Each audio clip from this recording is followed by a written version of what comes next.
Bueno, y lo decía Vero recién cuando hacía los anuncios de los contenidos que íbamos a tener esta mañana en Arribagente, que la Institución Nacional de Derechos Humanos recibió casi 700 denuncias en sus 7 años de trabajo.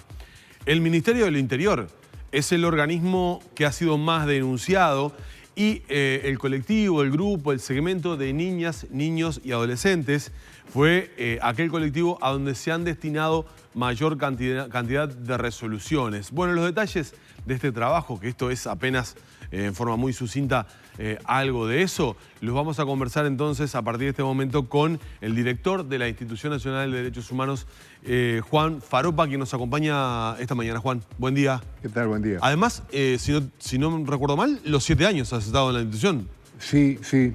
Yo de los que...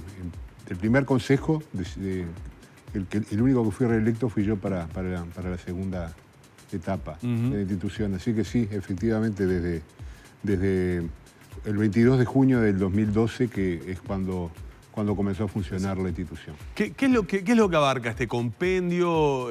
¿Por qué decidieron hacerlo? ¿Cuál es el objetivo? Claro, bueno, nos parecía que era importante que en primer lugar, que la ciudadanía, que la sociedad tuviera un conocimiento más accesible de los pronunciamientos de la institución.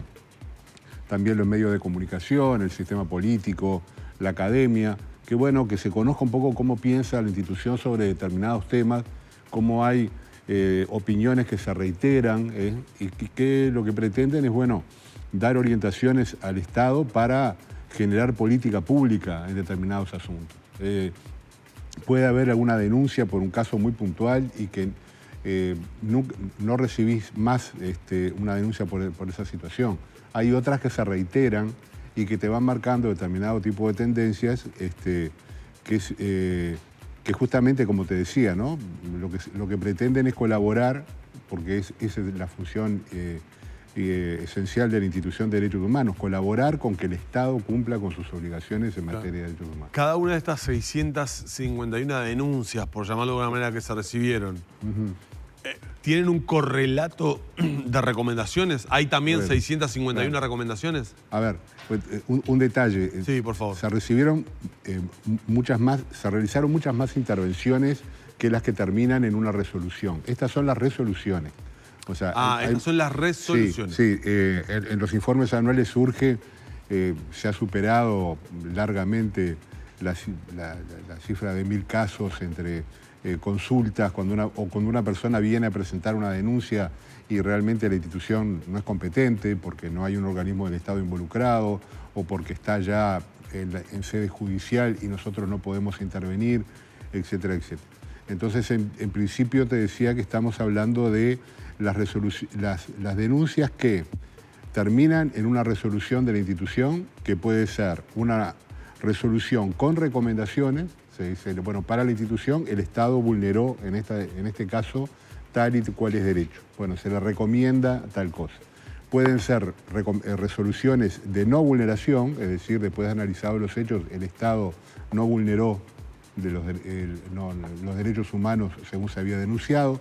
Hay resoluciones que son muy interesantes, que son las de solución amistosa, y es cuando la institución logra que la persona denunciante y el organismo denunciado se junten y logren reparar de alguna manera la situación que estaba generando ese tema. Y también hay una serie también de resoluciones que tienen que ver con casos que no son, como te decía, admisibles para la institución. O sea, lo que ustedes van a encontrar acá son aquellos casos de intervenciones de la institución donde una persona o un grupo de personas concurrieron, presentaron un caso, el caso se estudió, se admitió y luego se dictó una resolución. ¿Cuáles son las situaciones que más se reiteran? De alguna manera, lo recurrente de repente está vinculado a determinado tipo de situaciones porque los denunciantes o quienes se presentan, o de repente surge del trabajo que determinada repartición, institución, ministerio, etcétera, etcétera, es el que concentra la mayor cantidad de problemática en ese sentido. Sí, sí. No, es interesante. En primer lugar, yo creo que es fundamental, no puede dejar de señalarse que vivimos en un Estado de Derecho, ¿no? Afortunadamente, Uruguay es un Estado de Derecho, existen otro tipo de controles sobre el Estado, ¿no? Los controles políticos que realiza el Parlamento, los controles que realiza el Poder Judicial, los que realizan los medios de comunicación. Entonces, cuando hay una vulneración a un derecho, no nos encontramos frente a lo que se puede configurar como un Estado violador de derechos humanos, ¿no? Claro. O sea, generalmente ese tipo de situaciones a las que tú haces referencia tienen que ver más que nada con falta de formación de los funcionarios, procedimientos inadecuados, desconocimiento muchas veces de las normativas, o muchas veces prácticas, las prácticas históricas, que es decir, bueno, sí, acá dice que hay que hacerlo así, pero acá lo hacemos de esta manera, claro, ¿no? Que es un poco una, ¿cómo te puedo decir? Una mala costumbre de muchas reparticiones públicas de decir, bueno, sí, pero acá claro, las cosas... Lo que tendría que ser así, pero siempre lo hicimos de esta manera. Siempre lo hicimos así y ahora no nos vamos no nos va a andar cambiando la cosa. Y eso muchas veces no implica una intencionalidad del funcionario de vulnerar el derecho de una persona o de perjudicar a una persona. Simplemente que muchas veces no hay una actitud de escucha, ¿no? Para entender perfectamente lo que a esa persona le está pasando. Y cuando digo actitud de escucha, subrayo que muchísima gente que concurre a la institución también lo que necesita es que alguien la escuche. Que alguien diga, mire, me pasó tal cosa, me pasó esto. Y poder explicarle, bueno, mire, aquí no hay ninguna situación de vulneración, usted puede concurrir a tal repartición, usted puede... Claro. No sé, me están liquidando mal la jubilación, pedí hora para el médico y demoran demasiado. Es decir, una cantidad de cosas que uno lo que hace es escuchar a la persona, orientarla, porque no tuvo una atención adecuada en el organismo competente, ¿no? Seguro. Juan, el hecho de que las recomendaciones o las actuaciones de la Institución Nacional de Derechos Humanos no tengan poder sancionatorio, ¿implica que los organismos cumplen sí o sí el mandato, digamos, la voz que tiene la institución? Sí. Bueno, en ningún lugar del mundo las instituciones de derechos humanos, la Defensoría del Pueblo, tienen competencia para dictar claro, resoluciones que sean vinculantes. Para eso están los jueces, para eso está el Poder Judicial. Hablando claro y pronto, claro, ¿le dan bolilla a las instituciones del Estado? Ahí está, eso es un tema. La otra cosa es que nadie obliga al Estado a crear una institución nacional de derechos humanos. O sea, nadie le pone un revólver en el pecho al Parlamento para decirle ustedes tienen que crear una institución. Se supone que cuando el Parlamento, y más de la manera como se aprobó la ley de la Institución Nacional de Derechos Humanos, que si no me equivoco fue por unanimidad en ambas cámaras, cuando uno asume un compromiso, se supone que lo asume para cumplirlo. Hay un principio de buena fe. De ahí a que, como vos decías, nos den bolilla o no nos den bolilla, depende de una cantidad de factores. Hay algunos organismos que no les importa, o sea, que no entienden que no pagan ningún tipo de costo frente a la opinión pública si cumplen o no cumplen. Hay otros que tienen actitudes un poco para un lado y un poco para el otro, y hay organismos que sí, y sobre todo en los últimos años, en la medida que la institución se fue consolidando, tuvimos la satisfacción de que altos jerarcas de gobierno, antes de tomar una resolución, antes de dictar un decreto, etcétera, consultaran e incluso visitaran, pidieran una reunión con el Consejo Directivo de la institución para plantear, miren, nosotros estamos tratando de regular esto de esta forma, de esta forma, de esta forma, nos interesaría conocer antes la opinión de ustedes. También pasa con el Parlamento. El Parlamento debería convocar a la institución en todas las normas que tienen alguna vinculación con los derechos humanos, porque eso lo dice la ley además. A veces lo hace, a veces no lo hace, y a veces la institución pide la posta y dice, nos interesaría opinar sobre este tema, no puedan recibirte que tenemos claro, esta documentación. Pero como te decía, en definitiva, las defensorías del pueblo lo que lo que constituyen es un procedimiento informal, rápido, que no es un procedimiento judicial, que no busca sancionar a una persona individualmente, ¿no? Esa es la otra gran diferencia entre el sistema judicial y las instituciones de derechos humanos. El sistema judicial busca responsabilidades individuales. Fue Juan Pérez el que cometió tal homicidio. Las instituciones de derechos humanos buscan la constatación de la responsabilidad objetiva del Estado. Basta con determinar que el Estado no cumplió para que se considere una vulneración, más allá que podamos saber quién fue o quién no fue el que cometió determinado. ¿Cuál es el organismo público más denunciado? El organismo público el más denunciado es el Ministerio del Interior. Lo que pasa es que hay que tener en cuenta que cuando empezó, en todos estos años, ¿no? Cuando empezó el Ministerio... 2012 hasta hoy. Claro. A ver, dos cosas. Cuando empezó la institución, el Instituto Nacional de Rehabilitación recién estaba empezando a formarse y entonces todas las denuncias por situaciones que se dan dentro del sistema penitenciario, del sistema carcelario, iban directamente al Ministerio del Interior.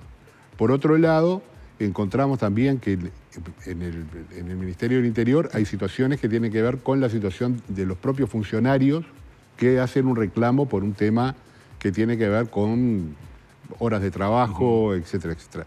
Y después también sí es cierto, y sobre todo esto se dio en el último año, nosotros, entre otras formas de actuar que tenemos, es reunirnos pedir también audiencias con las autoridades, porque estábamos percibiendo un incremento de situaciones de malos tratos que no implicaban torturas, ni implicaban una situación de una golpiza, pero sí, más que malos tratos, un destrato de la policía cuando una persona presentaba una denuncia que no se la atendía bien. ¿En el propio ámbito de la seccional? Sí, o en la calle, ¿no? El destrato verbal, que muchas veces... Y entonces, ¿qué pasa? Ante una situación que se puede terminar ahí, pacíficamente, a veces y seguramente por falta de formación, el funcionario policial dice una cosa de más, el ciudadano reacciona, el policía le dice, entonces y ahí empieza a darse una situación que uno dice, pero ¿cómo terminamos en esto, no? Si era un tema que se podía haber arreglado de otra manera. Pero también hay otros derechos que es importante, que me parece a mí que surgieron en esta recopilación y que con toda humildad creo que la institución puso también un poco en agenda en los últimos años, ¿no? El tema de las personas en situación de discapacidad, la discriminación que genera eso, para el acceso a los derechos, no solamente el acceso físico, sino el acceso a la educación, el acceso al trabajo, etcétera, etcétera. Los temas ambientales, que tenemos que poner el cascabel al gato de una vez por todas, porque si bien no depende solo del Uruguay solo no puede ponerse una cúpula de cristal, un problema mundial, hay medidas que se pueden y se deben tomar desde dentro del país que tienen que ver con el país que le vamos a dejar a nuestros hijos y a nuestros nietos, ¿no? Son esos derechos que se van consolidando también en el futuro y no violaciones concretas del presente. Juan, una vez que se interviene, ¿qué tipo de reparaciones o qué tipo de soluciones se han encontrado? Es decir, una persona que sintió en determinado momento que se afectaba, porque uno puede pensar, bueno, pero el daño ya fue hecho. ¿Qué se consigue para esa persona que realizó la denuncia? Sí, la institución lo que utiliza es un concepto internacional que es reparación integral. La reparación integral no implica, como se puede entender, una reparación económica. Claro. Nosotros no podemos imponer compensaciones económicas, es decir, el Estado páguele a esta persona por eso lo hace el Poder Judicial mediante una sentencia. Sí se puede, por ejemplo, solicitar que el organismo, y lo que se hace muchas veces, reconozca la vulneración y que de alguna manera reciba a esa persona, que le pida disculpas, que se comprometa a no resolverlo. También depende del daño que se trata. Pero también es importante otra forma de reparación, que es el compromiso de no reiteración. Es decir, si el Estado reconoce que vulneró un derecho y se compromete a no volver a hacerlo. Hay otro tipo de reparaciones simbólicas que que se pueden presentar en otros casos, en casos más graves, como puede ser el caso de reconocer con una plaza, una calle, etcétera, con el nombre de una víctima de una determinada vulneración de derechos humanos. Eso ya estamos hablando en casos más graves. En cuanto hay sí recomendaciones de la institución que, si bien no tienen que ver con ordenar una reparación económica, tienen consecuencias con la reparación económica. Por ejemplo, hubo una resolución muy famosa de la institución que generó mucho debate, que fue el tema de los deudores del banco hipotecario, de cambiar la deuda de UI a OR. Eso, en definitiva, si bien no se llegó a una solución, no era una resolución que tuviera carácter pecuniario, pero evidentemente si se hubiera aceptado hubiera tenido una consecuencia económica, sin duda. Vamos a entrar específicamente en capítulos o segmentos de las poblaciones o de los públicos a los que se han atendido estas recomendaciones. Particularmente, decíamos en la introducción que el colectivo o el grupo de niños, niñas y adolescentes ha sido quien ha merecido la mayor cantidad de recomendaciones. ¿Recomendaciones de qué tipo? ¿Qué tipo de derechos son vulnerados que ameritan que ustedes hagan recomendaciones? Varios. En primer lugar, por ejemplo, como te decía, hay un cruzamiento también de derechos que se vulneran. Cuando un niño no puede acceder a la educación por una situación de discapacidad motriz, auditiva, etcétera, etcétera, hay una vulneración del derecho de ese niño y también hay una vulneración al derecho a la igualdad y a la no discriminación y el derecho a la educación, etcétera, etcétera. Pero muchos casos que tienen que ver con niños, niñas y adolescentes tienen que ver con situaciones de discapacidad. También la institución tiene competencias sobre el sistema INAU y el sistema INISA. ¿Ah? Dejando de lado el sistema INISA, que se puede trabajar también por parte de otros instrumentos que tiene la institución, también hay situaciones de vulneración de derechos de niños o adolescentes que están en situación de amparo. Hay también muchísimos casos también, como decíamos, de intervenciones de las autoridades donde las víctimas casi cantadas son adolescentes, ¿no? O sea, que los problemas con la policía generalmente se dan con gente muy joven. Sí. Eso es más viejo que la historia del mundo, o sea, el vínculo entre la policía y los adolescentes nunca fue bueno y no lo va a ser, porque una cosa representa el orden establecido, ¿no? Representa un determinado estado de cosas, y lo otro, el rupturismo, la queja, etcétera, etcétera. Pero lo interesante y lo que sí nos llama la atención es que, si bien la ley permite que cualquier persona, más allá de la edad que tenga, pueda presentar una denuncia, en la gran mayoría de los casos, excepto uno que recuerdo en este momento, son los adultos que hacen denuncias que involucran a niños, niñas y adolescentes. Hay un tema que es muy difícil que un adolescente, por su cuenta, concurra a la institución para presentar una denuncia. Entonces, es algo que tiene que ver con una política comunicacional que tenemos que mejorar. Pero digo, un chico de 14 años, 15 años, ¿está amparado para ir, presentarse y decir, me pasa esto, quiero que ustedes me atiendan este caso? Sí, totalmente. ¿Puede hacerlo? Totalmente. Hay además un principio que está en la Convención de los Derechos del Niño, que es el de la autonomía progresiva de la voluntad. Es decir, obviamente no es lo mismo un niño de 3 años que un niño, por llamarlo de alguna manera, de 16 o 17 años.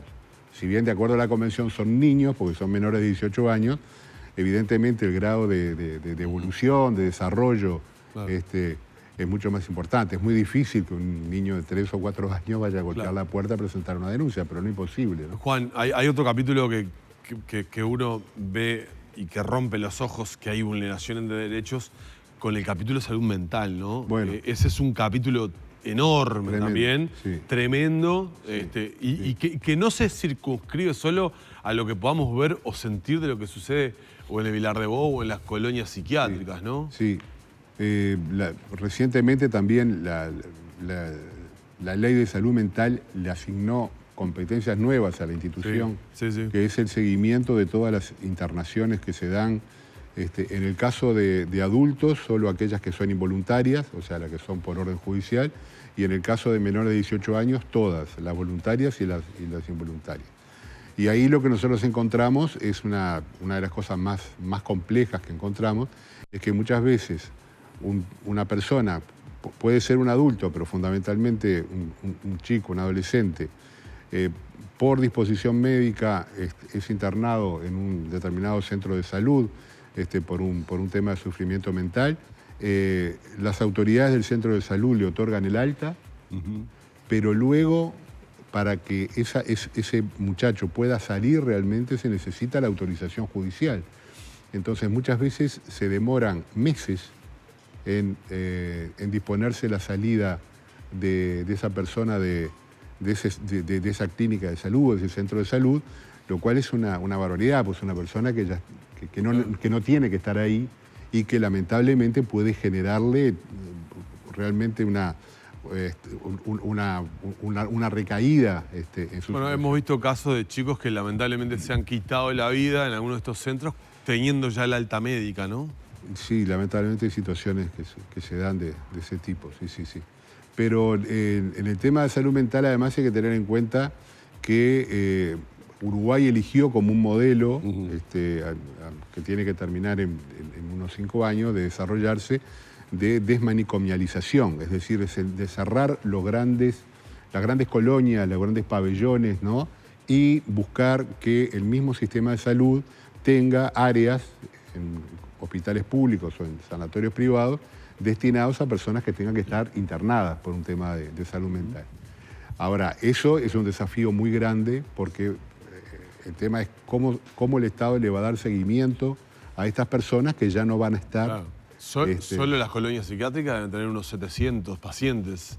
Puede ser, la verdad que realmente no tengo ¿Cómo darle seguimiento a esas personas después, no? Claro, porque además son todas situaciones distintas, ¿no? Situaciones de gente que tiene un entorno familiar o afectivo, amigos, vecinos que más o menos lo pueden rodear, lo pueden apoyar, y gente que otros que está no. sola. Eso lleva al incremento de personas en situación de calle y otro tipo de situaciones. ¿La situación carcelaria es el debe más grande que tenemos como sociedad, como país, en el tema de derechos humanos? Sí, sigue siendo, es increíble.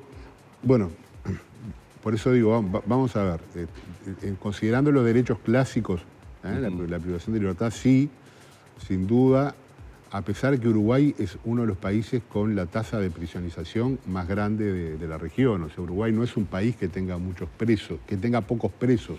O sea, no es... se han creado nuevos establecimientos, etcétera. Pero más allá del tema del hacinamiento, lo que tiene que ver directamente con una persona que sale después de haber estado privada de libertad, como hablábamos recién también, es el seguimiento, ¿no?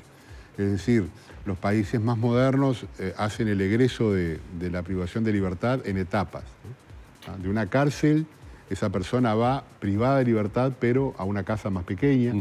Luego, de acuerdo a su conducta, pasa a otro establecimiento con custodia, con gente que lo acompaña, que lo guía para que obtenga trabajo, para que se reintegre al sistema educativo, etcétera, etcétera.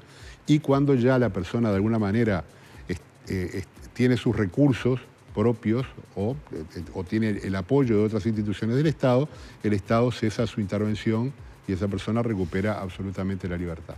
O sea, se pueden seguir creando cárceles, construyendo cárceles, llenando cárceles de gente.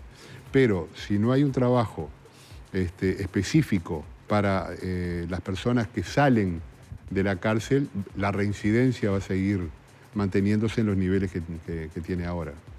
¿El informe puede leerse en la página del informe está en la página web de la institución, inddhh.gov.uy.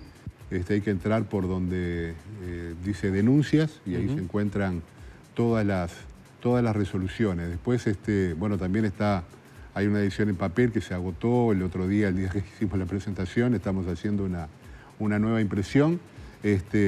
Pero lo importante que tiene que en la web hay un sistema de buscadores que permite, se sin hacer referencia a ningún programa de la competencia, hay un sistema que te permite decir, bueno, vos querés buscar personas afrodescendientes, ¿ah?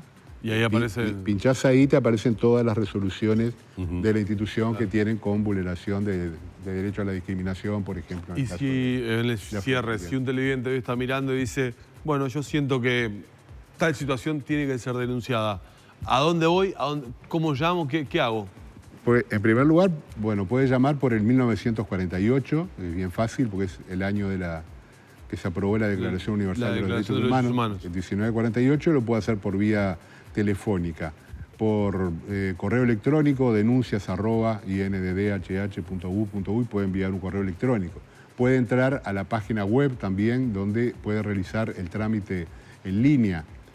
Puede enviar también ya casi cada vez se ve menos, ¿no? Yo le digo a mis alumnos de facultad, en una época los seres humanos agarramos un pedazo de papel, escribíamos, lo doblábamos, lo metíamos en un sobre, le pegábamos una estampilla, eso se llamaba carta. Y se puede hacer también de manera presencial. Y por supuesto también la institución puede intervenir de oficio ante una situación que no es denunciada, pero que por los medios de prensa o por otros medios la institución se entera que puede existir una situación de vulneración. Vamos a agradecerle una vez más a Juan Faropa, director de la Institución Nacional de Derechos Humanos, estos minutos en la mañana de Arriba Gente. No, bueno, muy amable, Juan, el agradecido soy yo, y en nombre de la institución también agradecerle el programa porque siempre nos han permitido estar y es una forma también de dar a conocer nuestro trabajo. Muchísimas gracias. Gracias, Juan. Cerramos por aquí la entrevista junto a Juan Faropa.